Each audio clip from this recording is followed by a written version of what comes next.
Hi, this is Adrian. This is Web Design Workshop Lesson 4. And this is the last lesson we're going to be kind of working with this blue background here. Lesson 5, we're finally going to start getting coding. We're finally going to start coding. So just bear with me for this last lesson, and then we'll be well on our way to making that cool web page we always wanted to make. This is going to be about elements, attributes. And attributes are an important concept to know in HTML. We need them for such things as classes and IDs on our elements, or to tell a link tag, what to link to, or to give an image tag a source that we can find that image at. These are all attributes that we kind of add on to our elements to make them, to give them more information that we can use later. And we can use these to either just mark them up so we can find them later in styling, or we can use them to perform specific tasks. And that's really what attributes are. Attributes are things that we put in our elements to perform tasks or to mark up for later. Now this will be confusing at first. I think we don't really have a need to use them as of right now. But let's look up how to recognize them when we see them so we know what we're looking at. If we look at a web page and wonder why there are so many quotation marks and other colored things in this HTML that we don't know. I have my cat on my table as I record this. She's looking at me with the ferocity of 1,000 cats. So let's get down to recognizing attributes when we see them. Kind of the most important concept that we need to learn with attributes is that they come in name-value pairs always. There's no exception to this. There will be a name and there will be a value. You can't have just a name and you can't have just a value. So in HTML, there is an attribute called a style. We can use this to add style to certain elements. We'll see later that this isn't the best idea, but this is a cool way to kind of introduce the concept to us. Style is the name. The value is whatever we give to that style. So we have a style attribute that we made. We're going to say, okay, what should the value of that be? In this case, it'll be color yellow. And what this will do, if you can imagine, this would change all the text in this element to yellow. This is a name, and this is a value. And together, this is a name-value pair. So in HTML, the syntax looks almost readable to us as of right now. You can see here that if we didn't have this attribute, it would just be, the opening and closing brackets that we are used to, the element name, I'm going to close that off, and the closing bracket with the element name. What we're doing here is we're just adding this inline to the start tag. So we're going to say the element name, maybe this is a paragraph, or a header.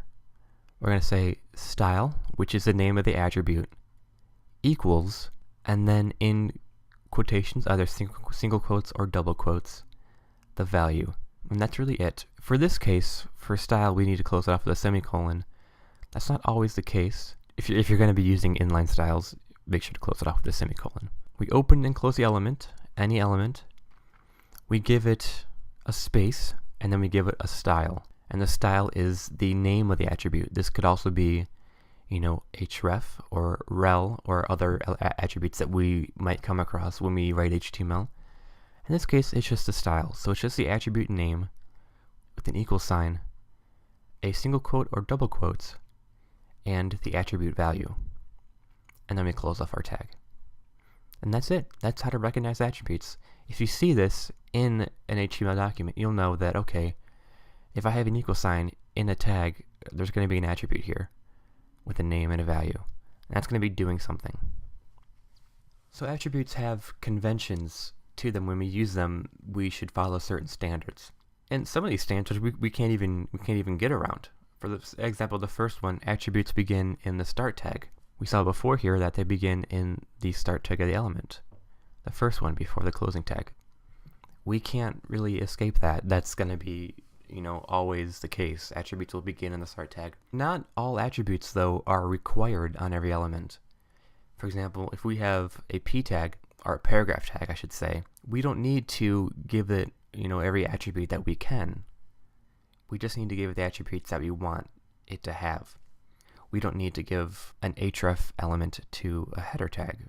Only use the attributes that are required. And finally, all attributes, and actually all elements, should be lowercase. In the actual HTML syntax here, everything is lowercase. The element is lowercase, the attribute is lowercase. So this is a convention, kind of a best practice in a way, of how to style your HTML. It just looks better. HTML can be read by capital letters, so this could be, capital E. HTML isn't case sensitive as some other programming languages are, but it's always just best practice to keep your elements and your attributes lowercase. So just follow these three things. Attributes begin in the start tag. They're not required on every element, and they are always lowercase. Now, we saw briefly that style attribute that we can put on our elements. For the beginner, this is often a cool thing to do because we can see results quickly and we can, not be stuck with just a black and white page on the screen. I want to stress the importance, though, of separating our three layers of web design here. We saw before, HTML is for content, CSS is for style, JavaScript and other languages are for behavior. If we are adding a style element or style attribute to our element, we're kind of intermingling content and style. We want to keep style separate. In this case, we're just using HTML for style. So we want to separate the three layers. If you want to give a paragraph a different color, you would use CSS for that. As of right now, I want to say it is possible to use the inline attribute in our HTML to do that. But I want to get in your heads, the best practice here is to separate the three. So when you have a paragraph tag, don't even think about styling it in HTML.